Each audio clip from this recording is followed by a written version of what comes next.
What's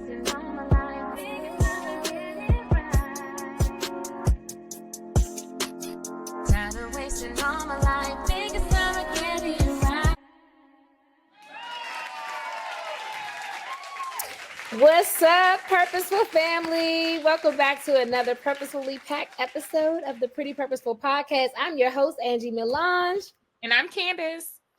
You guys, we are at episode 10. Oh my goodness. Candace, this season, I'm just like, wow. Not only are we at episode 10, but we are wrapping up 2024. 2025 is coming in like it's going to be here before we know it. So I'm excited about today's episode. As you all can see, we have our Thanksgiving theme going on. Tomorrow, by the time you guys see this episode, you probably will have your pies in the oven, your turkeys will be marinating. You might even be sneaking, some food tasting here and there. But tomorrow is Thanksgiving. So this episode is going to be all about gratitude. And so we just want to welcome you all back. And this episode is actually called Thankful Through It All. So it's going to be a pretty fun episode. We decided to keep it very light because of the holidays, of course. Candace and I have been working so hard. We're ready to take a break. But before we do, we definitely wanted to make this one a really fun episode, something a little impromptu. And before we dive into the episode, as always, I want to check in with my sister and see what you've been up to. You got any updates for us, Candace? I do. So my lovely cousin, Shatara Mabry, she invited me to join her in studying this course that she recently took on her own. And it's by Julian Gordon. He's known as the multi-family movement CEO person who really encourages African Americans, everybody, but specifically African Americans, to go out and invest in real estate property. Mm-hmm. So he also has a course called Paid for Purpose. She invited me to, kind of look at some of the concepts that she learned from her taking his course. It was like 5 to 6 hours long. And we actually worked on his workbook together, all of that. We took our time. We spent all day literally breaking down what it means to find your purpose. I want to mention a quote that he says really quickly, if I can find it. So he says, the path to purpose. My purpose is to solve an important problem for a specific people using my unique passions. So me and my cousin, we just went through, it was like all day on Saturday, just talking about what exactly are we passionate about? What do we love to do? And why do we want to do that? What specific group of people do we want to help?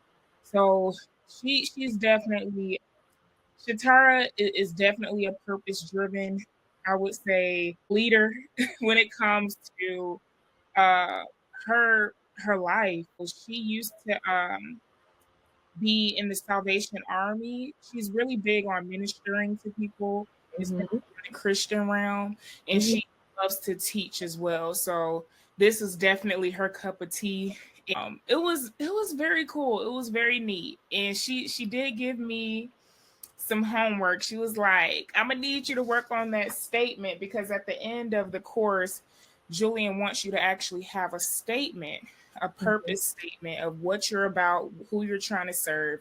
And I told her, give me a couple more, give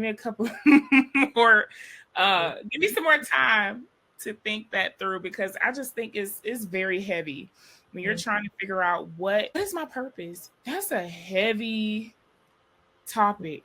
Well, this podcast is all about purpose. So it is. This was birthed out of me becoming purpose-driven. And I do have a purpose statement. I don't have it handy, but I wrote my purpose statement over a decade ago. It was around the time, you remember the So Gone little rap I did?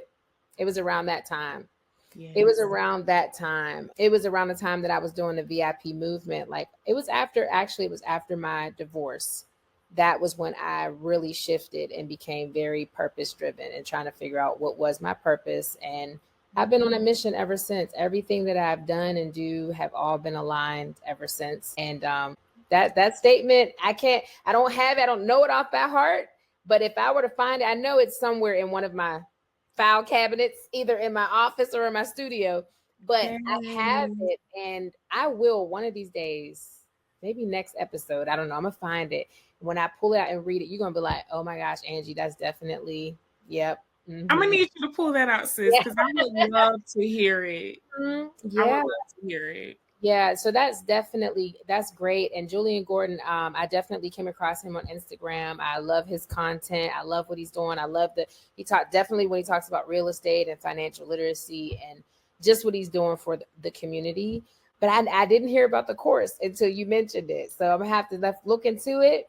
I personally feel like I don't think that I would need the course per se, Yeah.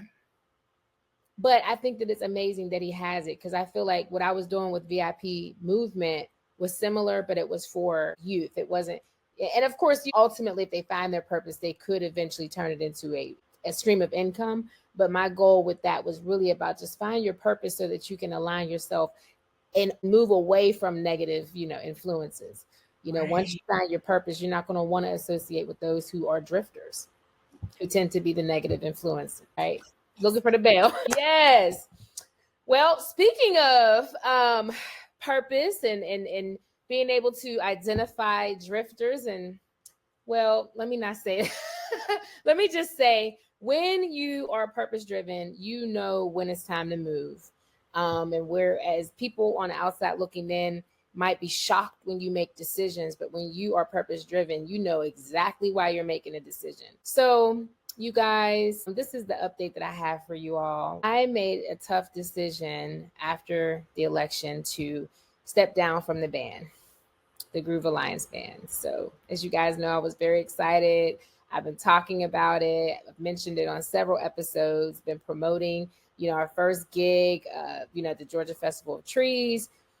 Just very excited. And then after the election, I got to thinking about the direction that the band intended to go. Those of you who know me, who've been following me, I'm an R&B soul singer. I don't mind singing, for a variety of different audiences. I'm an eclectic singer. I can sing any genre of music, right? But I was never aspiring to be in a band that, I would say, sang genre of music that is not my style. However, because someone that I've known for a very long time asked me to join the band, I agreed to do it. Just on the strength of me knowing this person for over 20 years, I agreed to do it. Now, after the election, I realized that this band, the direction that they wanted the band to go in, was going to have me in places where people who support Trump, and that's not all, let me just clarify, racist people who, because not all people that voted for Trump are necessarily a threat, but as we can see, in the news even today, there are people who have voted for him who are threatening harm against, people of color. And, I don't feel safe going to perform in rural Georgia. This is the South. Being the female lead singer of that band, I did not want to be objectified in front of these audiences.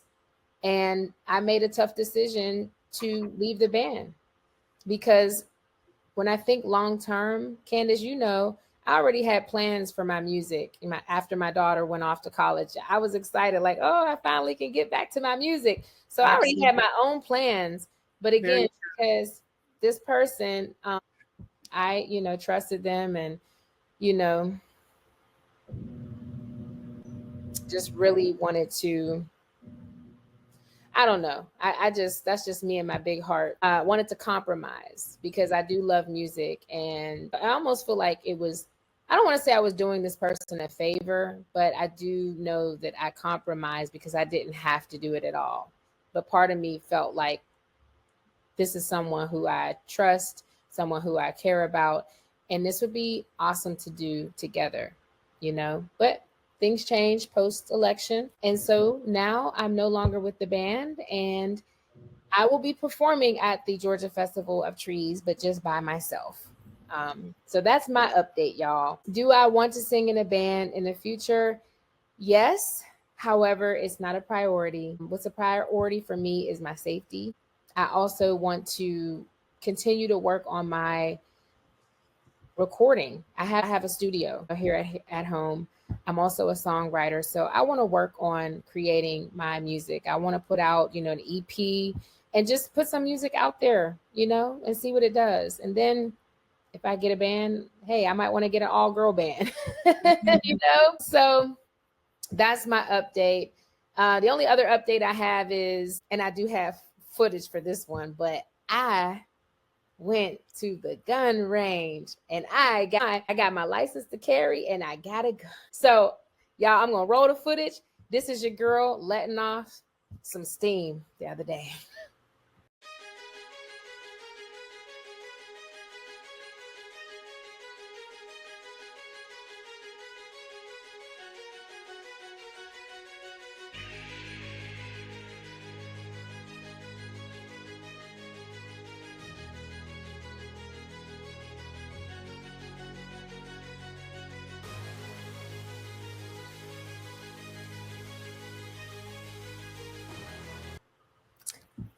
All right.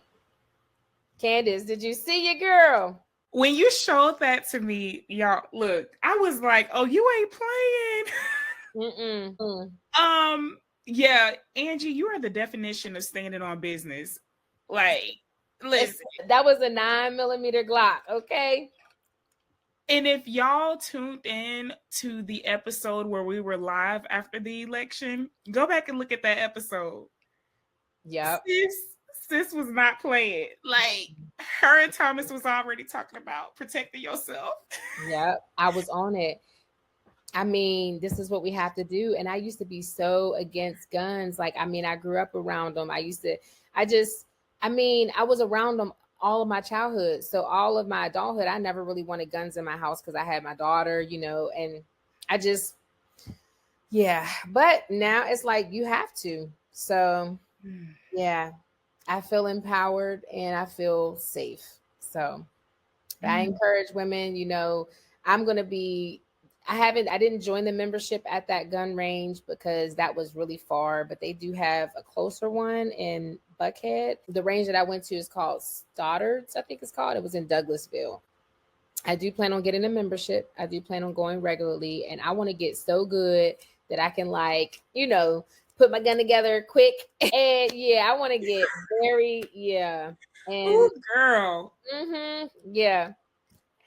It was a good experience. You better than me. I don't want to touch a gun. Like, well, I'll take that back. I went to a gun range before. It was fun. Like, I did it. Girl, you have a whole intention. I'm preparing. Oh yeah, I plan on carrying, honey. Listen, when I'm driving, when I'm out in public, oh, your girl gonna be carrying, okay? She gonna have a nice holster and everything, okay? We ain't playing because these people is out here threatening lives, and I'm not gonna be caught slipping. And then if I gotta protect myself and my people, anybody within the vicinity of me, if I'm, because you don't know what there could be a man. I don't want to say it, but if there's a man shooting and I happen to be somebody who got a strap, oh, I'm taking out the shooter. I'm taking out the shooter. You see what I'm saying? Like, so that's why I want to be prepared. So I know when I aimed, my aim was pretty good too, by the way. I sure was gonna ask, did you where were the holes? Oh, they were definitely all by the target. Like, I didn't go for the head. I didn't go for the head because that was not really on the thing as a target. And I didn't have my real glasses on either. I had just their, eye protection on. Right. But I used to shoot darts back in the day. So I'm really good when it comes to aiming. I'm very good when it comes to aiming. Did anybody used to play darts with me? No, your girl can aim. Yeah. So zoom in on that picture I sent you. Zoom in. You'll see where I was hit. Let me go back. Look, I'm gonna go back to zoom in. Yep. Yeah. Yep. But that was fun. But yep, so that's the updates, you guys. Let's get into this episode because we got a lot to cover. Again, thankful through it all, you guys. Man, life is definitely it's it's full of ups and downs. You never know, what tomorrow is going to bring. But when you look back over your life, it's just like, wow, everything that you've been through has served a purpose. Like there has been a reason for it all. And that's why we just have to maintain that gratitude and just be thankful through it all. And that's why this episode is all about that. We are actually, I don't know if you guys remember when we did the Wheel of Purpose a while back, but for this episode, we actually are going to do something fun, you guys. Let me go ahead and introduce the Wheel of Gratitude. Yay! So, you guys, this is the Wheel of Gratitude, and how this is going to work. Candace and I are going to take turns spinning the wheel, and it is full of would you rathers. Candace, so the goal of the would you rather here is really for us to reflect on our current situations in life, to reflect on our past, things that we've gone through in life, things that we've overcome, and then situations that we might even still be going through, right? That we might think are just so hard. But it just makes us realize that there's somebody else out there that might be experiencing something way worse. So we hope that by us, engaging in this game on the episode, that while you guys are watching this, that it'll, spark some perspective, some, yeah, just kind of introspect, help you look at your situation, appreciate, the little things. Yes. So, Candace, I'm gonna go ahead and spin the wheel for you. Okay. All right, let me. Whew. Okay, you ready? Hold on, let me. I'm nervous. You nervous? Don't be nervous. All right, here we go. Okay.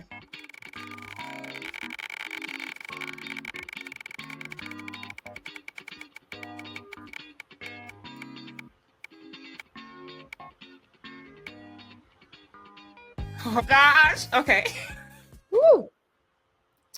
All right. So, would you rather be known for overcoming your struggles or known for finding joy in the present moment?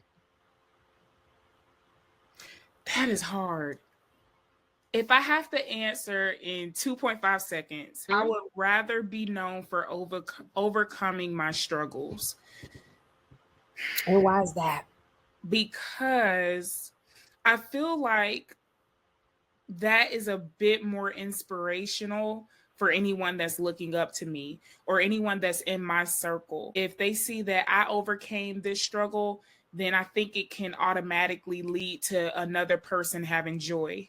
If I find joy in the present moment, yes, it could be contagious, and yes, it will be like a me thing. Like, yes, I'm learning to just be happy in this moment. But I believe being known for overcoming my struggles, I believe that will be a larger ripple effect. Am I making sense? You absolutely are. And sis, I really wish I had my bell with me right now. I am like, why did I not get my bell before I got so comfortable? Oh, it's okay. This is good though. Yeah, that's good. And I love that. I would have probably said the same. I love that. All right, we'll go ahead and remove that one. I'm gonna go ahead and spin the wheel.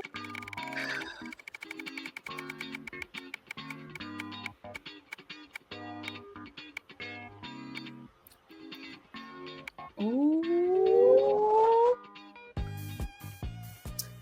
Okay. Would I rather have lived a challenging life and gained wisdom from it, or have had an easy life but feel unfulfilled? Well, I'm going to have to go with lived a challenging life and gain wisdom from it. And I'm saying that because I have lived a challenging life. And if I had to like take it all back and have it easy, I wouldn't want to, because I feel like through my challenges, I have learned so much. The wisdom, right? If you have an easy life, it's like you have to depend on a third party. You're going to have to depend on somebody else's insight and somebody else's wisdom to guide you.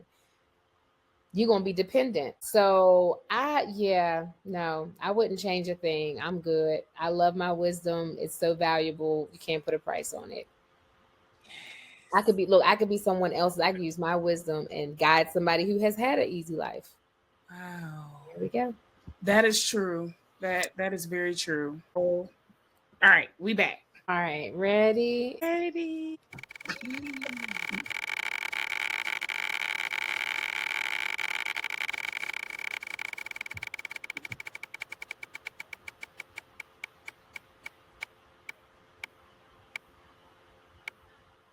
Whew. All right, Candace. All right. Would you rather have a low paying job with kind workers or a high paying job with a toxic work environment?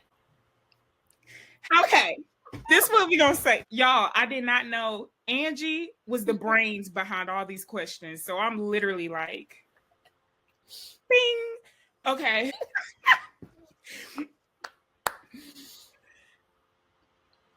I would rather have the high paying job with the toxic work environment. And I'll say this. I'm not bragging on who I am and the type of personality that I have, but I really feel like I can get along with a lot of people. Mm-hmm. And I think I can become a little bit of a happy camper and kind of rub off on the people in there. But if they cannot be changed, I want that high paying job and I'll be there for a year and then I'm a dip. Strategy. I have to eat. I gotta eat. Yes. Me and my family, we gonna have to eat. And that is such a good question because Angie, I feel like a lot of people are in positions where they are getting paid a lot of money and being treated like crap. Mm-hmm. And Lord knows, Angie, Lord knows, I just had a conversation with one of my coworkers from Amazon, mm-hmm. and we were reminiscing on how peaceful it was. It was literally we were all sisters, black females working together. And we were just talking about how there was no drama, no competition, no jealousy. It was beautiful. Everybody was literally kind to one another. It was, I would say the pay was mediocre. It wasn't too high. It wasn't too low. Mm-hmm. Or average.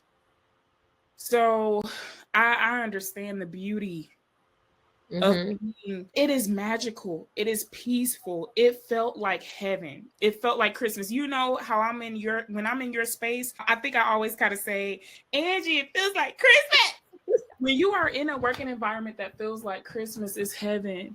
Yeah, you get so much more done. Yeah, but Angie, temporarily, I would have to take the high paying job. That's fair. I ain't mad at you, sis. I get it.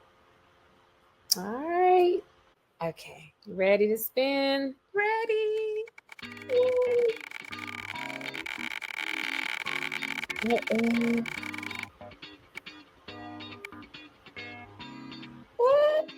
Oh. Okay. Would I rather deal with a nosy neighbor in an affordable apartment or live in peace but pay twice as much in rent? Girl, I talk about this all the time, don't I? Mm-hmm. I'm going to have to say, I know the cost of rent is high, but that peace, listen, baby, all about that peace. Once you experience it, it ain't no going back. You got to fight for your rights to have peace. And yeah, I would pay twice as much. And I do. Because, Candace, after Michaela went to college, I had considered moving and I didn't look anywhere where I knew it would be issues. Every neighborhood that I looked at was an upgrade from where I currently live. And I live in an area that is not known for any issues. It's safe, for the most part, it's diverse. It's the outskirts of Atlanta, Gwinnett County. But I looked up in Alpharetta, and where else did I look? I looked at Roswell. Where else did I look? Alpharetta, Roswell.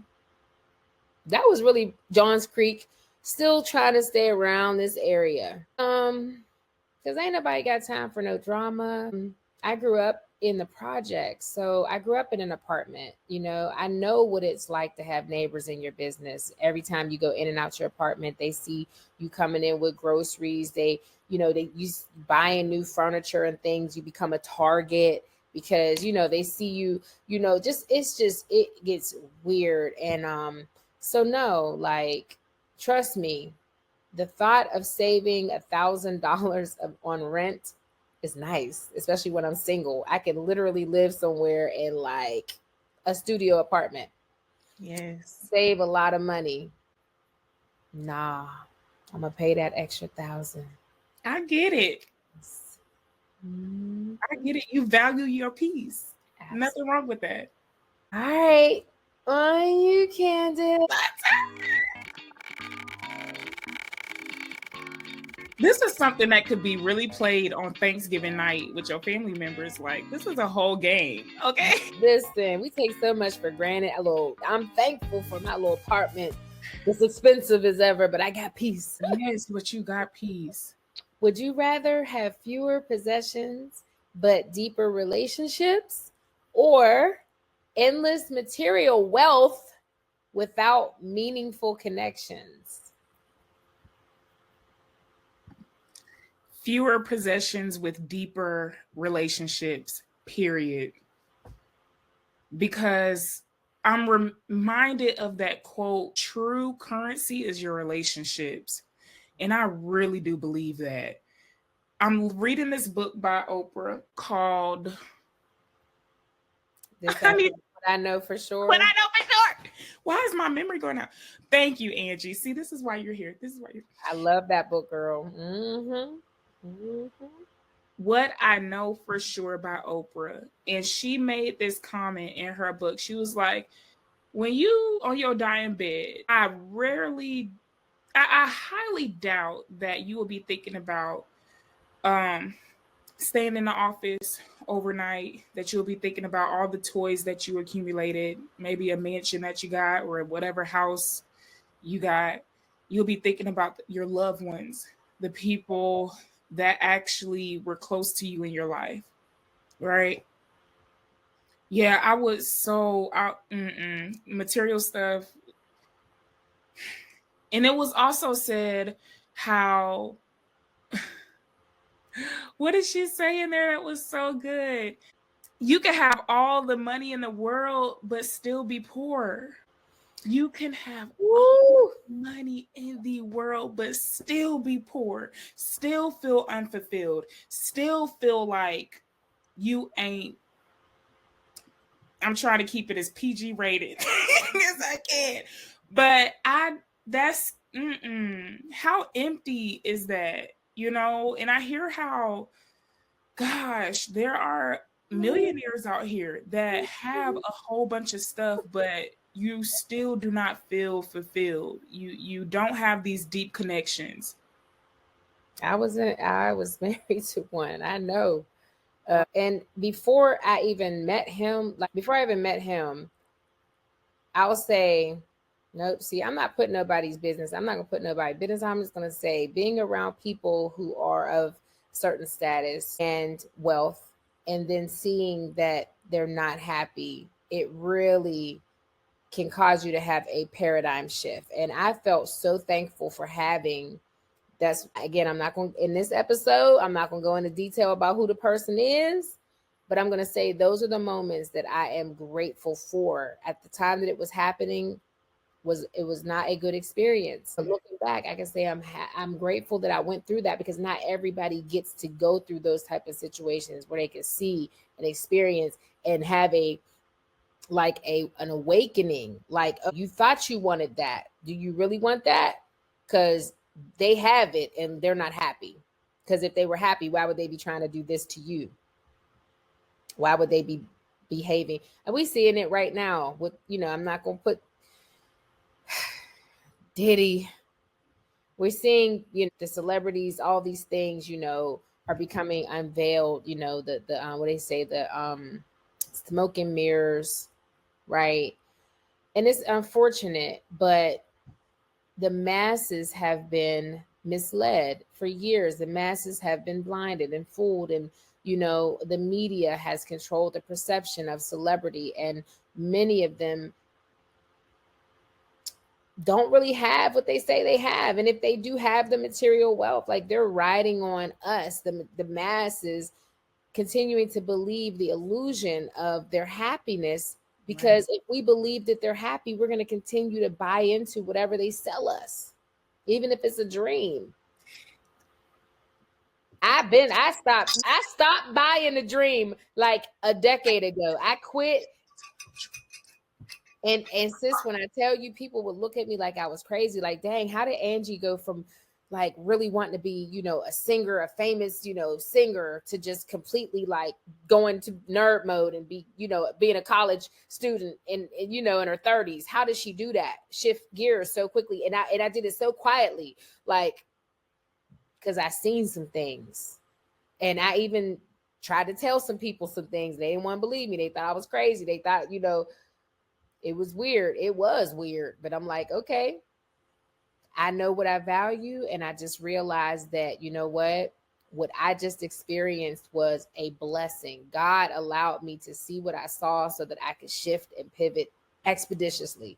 And then when I ended up meeting my ex-husband here in Atlanta, different experience, not the same scenario.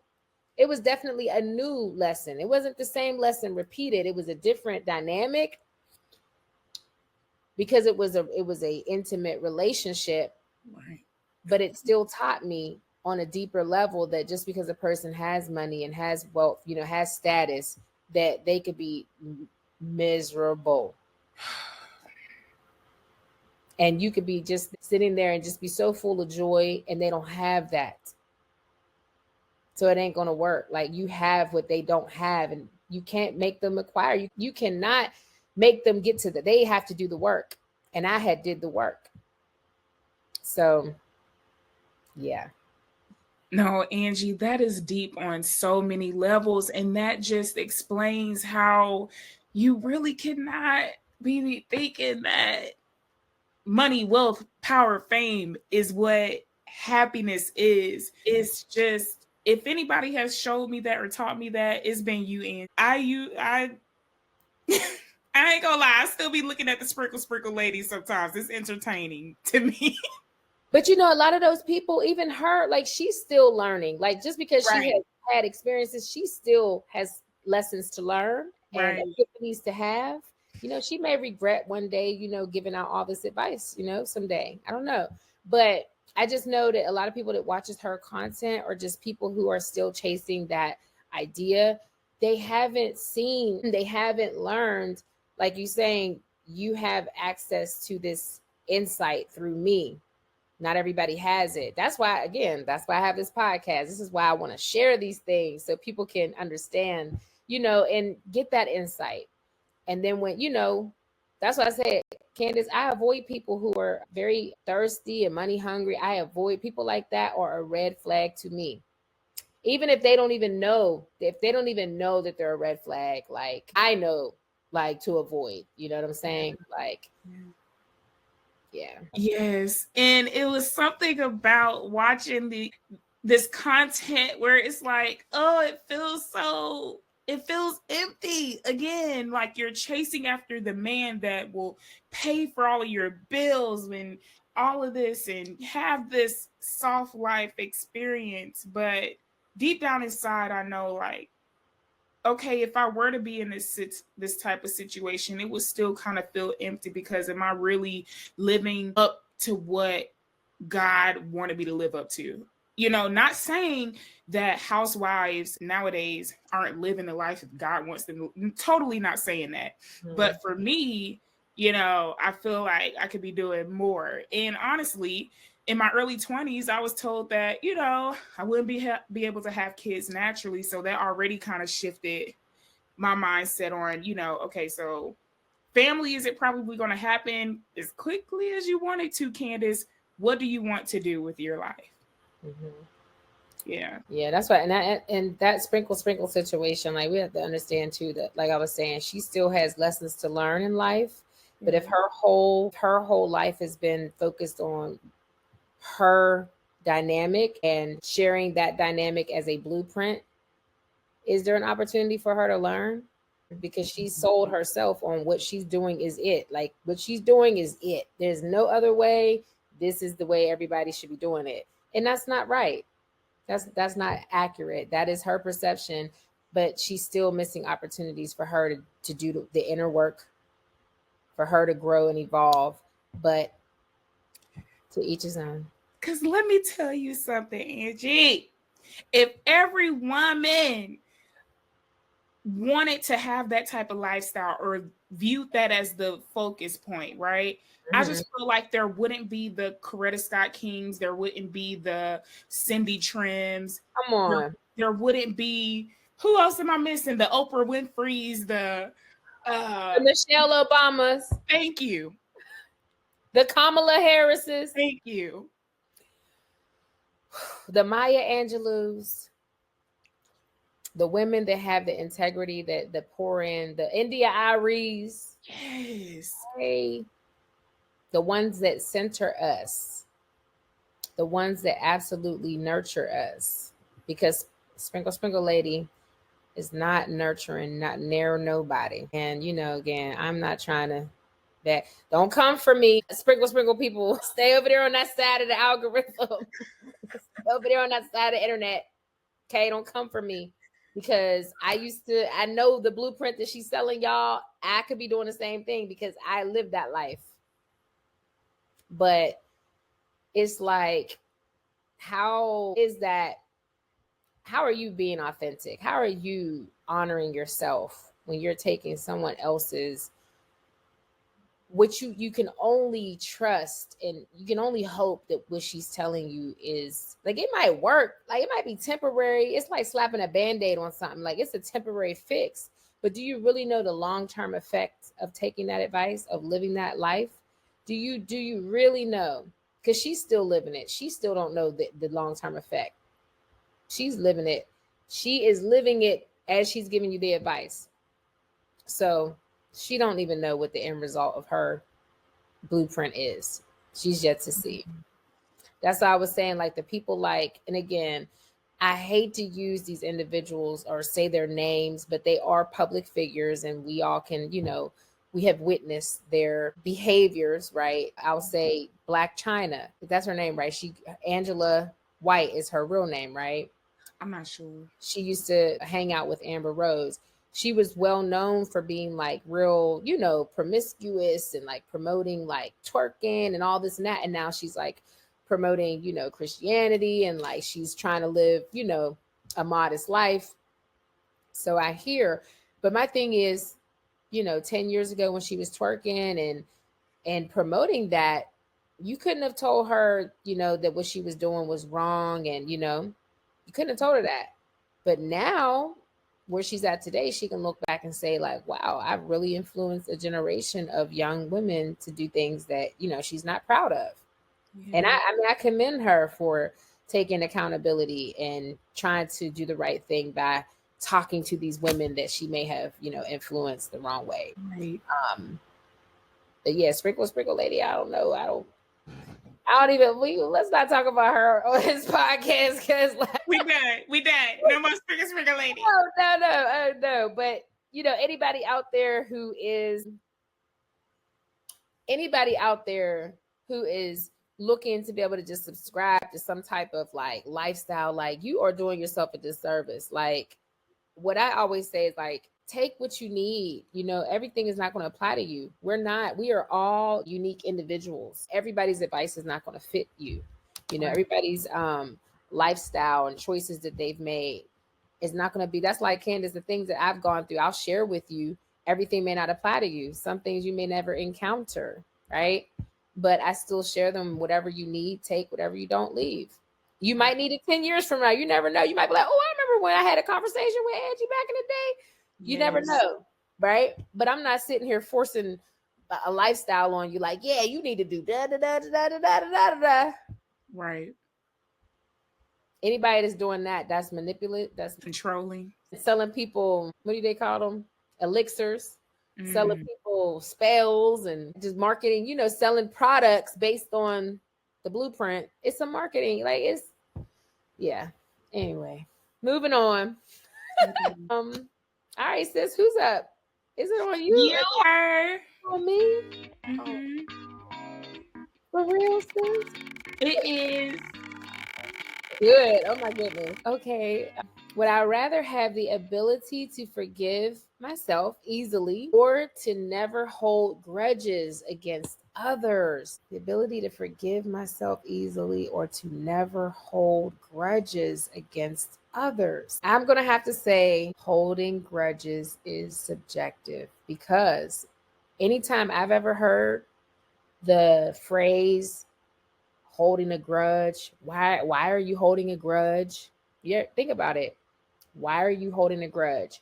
That's the only time I've ever heard the term grudge is usually when someone else is questioning why you're not maybe talking to someone else or why you're not friends with someone else anymore. It's usually not internal, like, why am I holding a grudge? Unless it's someone who maybe you just had like I don't know, a minor falling out, right? Mm-hmm. Nothing major. But even then, you typically aren't asking yourself, why are you holding a grudge? At least in my case, I've never just asked myself, why am I holding a grudge? Only time I've heard the term grudge is usually when it's someone else saying, don't hold a grudge. You shouldn't hold grudges. So I'm going to say holding grudges is subjective because maybe the person I'm holding a grudge against, maybe they sexually abused me. Maybe I don't feel safe around them. Okay. Maybe, and I hate to go that extreme, but I'm just saying when people hold grudges, who can label it a grudge? That's good. It's very subjective, sis, right? So we have to be very careful when we say someone is holding a grudge. I'm going to say to never hold grudges. I would say I would rather have the ability to forgive myself easily because if I don't forgive myself easily, I could be in the bed for days and not get up and move and not want to shower. I mean, and I'm not just speaking of me personally. I mean, any human being, if you do not forgive yourself easily, you could fall into a deep depression. So I would definitely rather the ability to forgive myself easily. And I do, thank God. I do. But there was a time when I didn't always. There were situations in my life where I've experienced situations where I didn't always I wasn't always able to forgive myself that easily. And sometimes it be decisions like, why are you with him? You need to forgive yourself for being with him or taking him back or being in this abusive situation that you don't have to be in. That's hard sometimes to forgive yourself from. But to never hold grudges, nah, some grudges are valid and no one else can tell you who you should. I don't like the term grudge. I'm just going to say who you should not give access to in your life. That is your decision and your decision alone.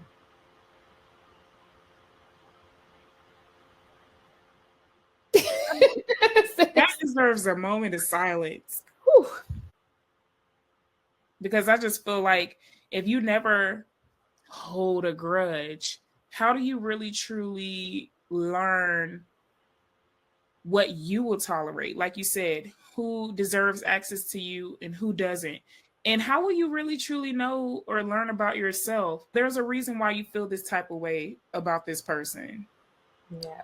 I would say, yeah. I've had people ask me, I could say I've had people ask me, why do I hold a grudge against my sister? And we're estranged, okay? I have no shame in saying that. I actually let me say, words have power. And before I knew what the term estranged was, I used to hear estranged all the time growing up on TV, you Right. know? And I'm like, what the heck is estranged? What is that? Once I learned what it meant, I said, oh, okay, it makes sense. I'd never thought I would be estranged from my sister, but it is necessary. Sometimes you have to become estranged from certain relatives. You know what I'm saying? But when you know what it is that you're doing, there's meaning behind it. Like it's not that I have a grudge. No, there's a valid reason why we're estranged. It is a valid choice that I've made, the Yeah. decision that I've made, and I've come to peace with it. But like I said, knowing that word estranged helped me be okay and know that this is not unusual. It is something that other people do and have had to do. But if you don't know that, that's just like manipulation. If you don't know the word manipulation and what it means and what it looks like, how can you call it out? How can you identify it? Right? Same thing. Words have power. Yeah. That's Mm-mm. like narcissist. If you don't know what a narcissist is, how you gonna know when you dating one? Right. Right? So, yep. That was good. That was really good. Thanks, sis. You ready? We still got a lot more on here. There's some good ones on here. We're gonna get this thing. I want to give a couple more spins because I I do think too. 'Cause I like the conversation starters. This is creating. I'm telling you, we done talked about. I ain't gonna say her name. I ain't gonna say that you know. It's definitely. Is it on? It's on you now, right? Yes. Wow. Mm, mm, mm, mm. This is good. It really is. Candace, would you rather have a small group of opinionated friends who compete with each other, or a larger group of like minded friends who don't know each other but each genuinely support you? And I have to choose one. Yes, it's would you rather? Which one would you rather have? Okay. I would have the larger group of like-minded friends who don't know each other but genuinely support me. I would have to go with that one because that word genuine means so much to me. I really want people who genuinely care about me. And that goes back to, would you rather have all these material possessions and no meaningful connections, or have no possessions and more richer connections? I feel like, and that's where it's like, it said larger, because typically the more friends you have, I feel like the less rich the connection would be. Mm-hmm. But it said in the question here, it did say larger group of like-minded friends who don't know each other but each genuinely support you. And from my experience, I see that being drama free Mm-hmm. because they don't know each other. And me and you have discussed this, and I think about it, if not every other day. I think about how you can actually have boundaries in friendship. You can actually, it's okay to not mix and mingle friendships, because in reality, it's not talked about a lot. And you were the one, Angie, that taught this to me, that you really do lose power. You lose your support when you are mixing your friends together. Your support system, it does kind of weaken. It really does. It really does, because I've experienced that in almost every circle I've been in, where one person feels some type of way about one person. And then I'm like, what do you want me to love? Could you imagine if this was taught to us when we were younger?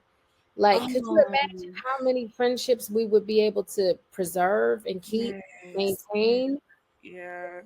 Like some of those childhood friends, like it's cool when you have childhood friends that like maybe you have a childhood friend from the neighborhood, but you got a childhood friend from church and they don't know each other at all. But Right. you still have both of them because they don't know each other at all. It's like, yeah, I think that unfortunately a lot of us have had to live through life and experience these situations and come to these conclusions that this is just the best way to ensure that you have, genuine relationships and a strong support system, and you're not, like I said, weakening your support system by trying to appease and trying to, make everybody feel comfortable. Yep. And in doing so, you're actually losing the support of them as your friend. Like, it's lessening, I don't want to say lessening the value, but it's like it's lessening the fullness of what the relationship could be between Right. you and the individuals. Now, if you meet people, and we talked about this too, if you happen to meet people at the same time, that's different because y'all all met at the same time. So like that bond, that foundation formed at the same time. And then if it sustains over time, great. But if somebody falls off because maybe they're not like-minded, or maybe that, that happens naturally too, and that's fine. But it's different then, because like you're not forcing them to know each other and like each other. And it's like, no, y'all all met at the same time. So y'all genuinely have that bond. That's totally cool. Like, but yeah, these things we're not taught. We have to live and learn. And let me tell you why it was difficult for me to choose between the first question and then the next prompt. I think there's something truly special with having different opinionated friends. Angie, I do feel like you are very opinionated. Yeah, open-minded, but you are opinionated. And I think it's cool to have another friend who is very opinionated, but that competing with these, like, that would just be horrible. But I feel like I can learn from this opinionated friend and this opinionated friend. You have taught me so much in just the year or less than a year that we've known. It hasn't been a year. Well, I'm gonna say a year. It's been over a year. Jesus. Yes, girly. Yes, ma'am. Girl, the time be flying. So that's But Candace, think about that. What you said. If I'm opinionated, right, and you got a friend that's opinionated, right, we might have very great opinions, right, based on our experiences. But if we were brought together, right, because we're both your friend, it would only be because you want us to come together. You would be the only reason why we would be coming together. It would be because you want us to, not because we want to. You want us to. So then if there becomes any type of tension or conflict, because we're both opinionated, it takes away from the value that each of our opinions bring to you. Right. It could become, and I would never compete, and I would never change my perspective. I still have my lived experience and my perspective, but this other friend could possibly feel threatened because they're like, well, her experience is different and I don't agree with her, and da da da. I ain't here for that. I'm not here for you to agree with me. That's why I'm not here for that. But I know you because we both share the same friend. And so that's what I'm saying. Like, keeping that, having that boundary is like, it's beneficial to you, Candace, because that if we were to come together, that conflict then adds this extra layer of drama that's unnecessary. And now it just completely could just, it's just unnecessary, right? It's a derailment of any type of progress, or it just, yeah, it's not conducive. So, but you see what I'm saying though, right? I do. And it's like, you could have the best intentions, you really could, but in the grand scheme of things. But if a person don't like me because I'm not their friend, if they have their views of me because I'm not their friend, I'm their friend's friend, but I'm not their friend, then anything that I say, they may automatically disagree or want to be, opposing, have an opposing view just because I'm not their friend. They may already have a perception, a bias. Let's be clear. Friends can be possessive over their friends. That's true. I'm not like that, Candace, because I don't mix friends. That's why I'm not possessive. You don't see me like that with you, right? I'm not like that with you. Because you said, look, the environment is set up to not even like it's like, not be with your friends, girl. Be happy, look, love your friends, hang out with your friends, like live your best life with your friends, as long as they treating you right, and they good to you, I'm good, but I don't. Mm-mm. That becomes when a friend is possessive of you. That's not healthy. That No. is toxic. Mm-mm-mm. That's borderline controlling, manipulative. It's not healthy for you or the friendship, and it could be blocking your blessings. And that's why you don't. That's what I'm saying. I don't mix friends because I don't want my friends blocking my blessings. Because Right. friends will do that because they be sometimes they be feeling threatened, like their position is about to get taken. But like, I'm not here to take nobody's position. Like, we all can live and we can all love Candace. You know what I'm saying? We all can, have the same mutual friend. But once you start to try to force people to be friends for the sake of, being around you, it can become something else. And it's not a win-win situation at all.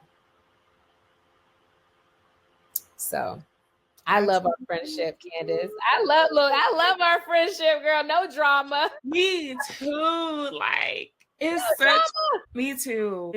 It's very It's safe unique. over here. It is. Yeah. It's no Yeah. gossiping. It's no drama. It's safe over here. Yes, ma'am. It's like you were sent in my life at such a perfect time because I don't think I knew you when I turned 30. I'm 31 now.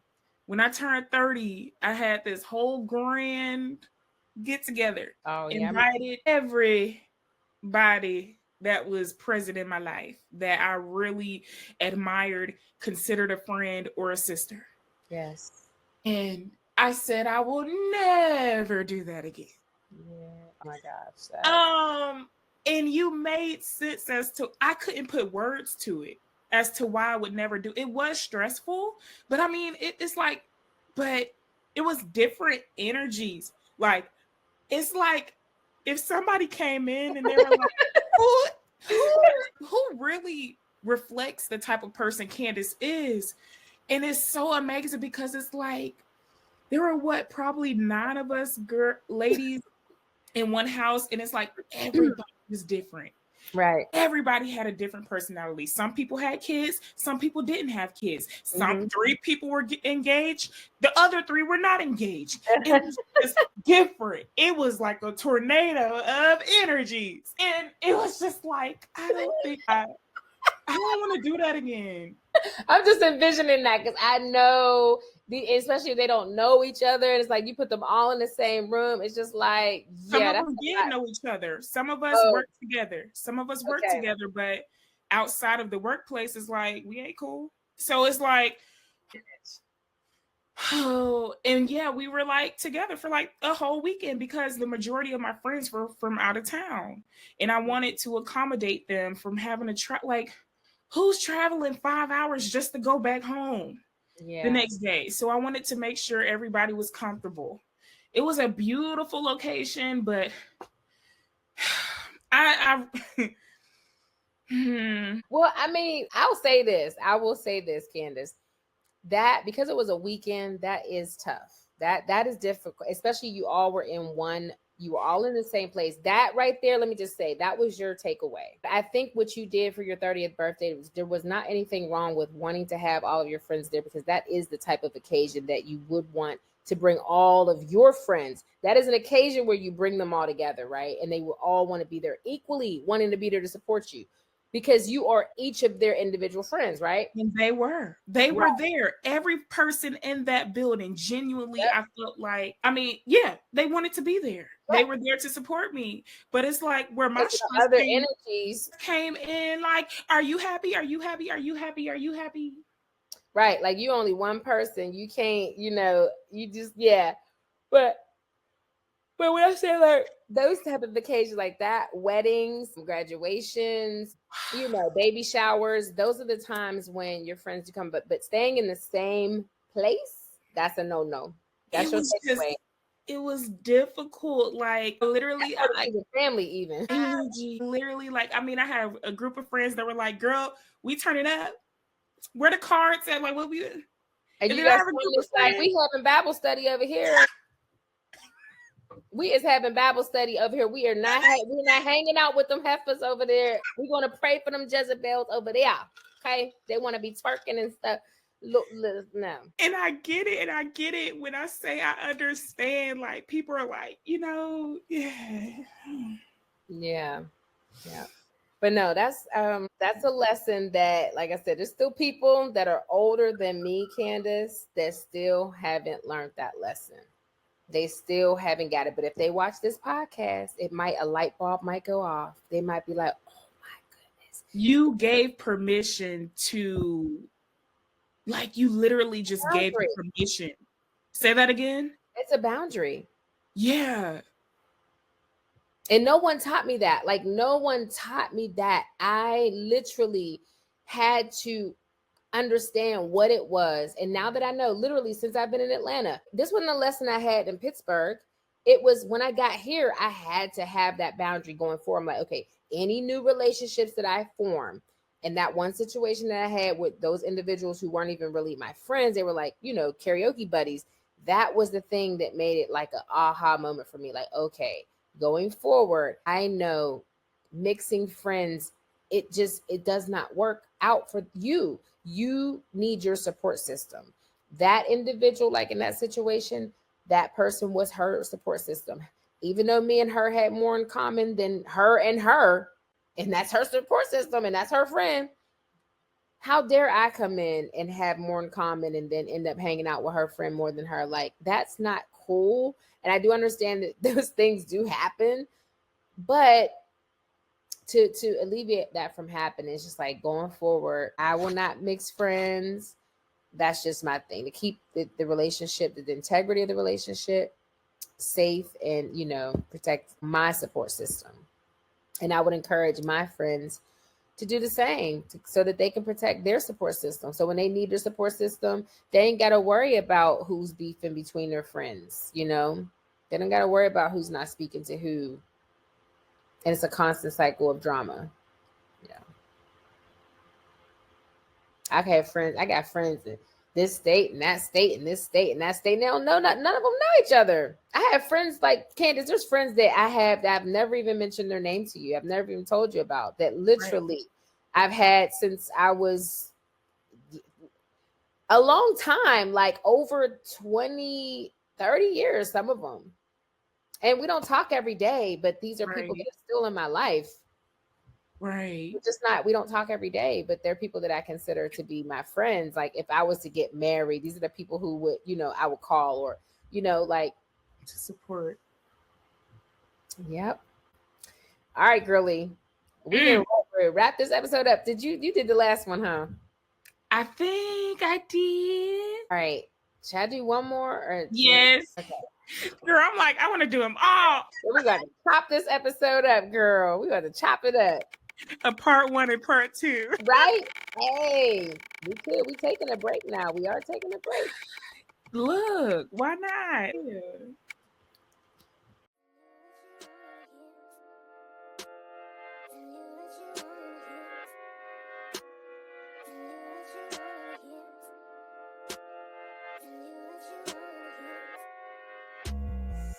Pretty